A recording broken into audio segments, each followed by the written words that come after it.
Norint, kad spalio reikalai klostytųsi ramiau, svarbu išsaugoti vidinę ramybę, siekti neprisirišimo, taikos, skaidrumo, mokytis nesusireikšminti dėl smulkmenų, atleisti, siekti saiko ir santūrumo.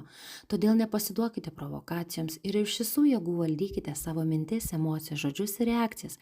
Tai karminis laikotarpis, kai gausime rezultatus to, kas buvo padaryta anksčiau.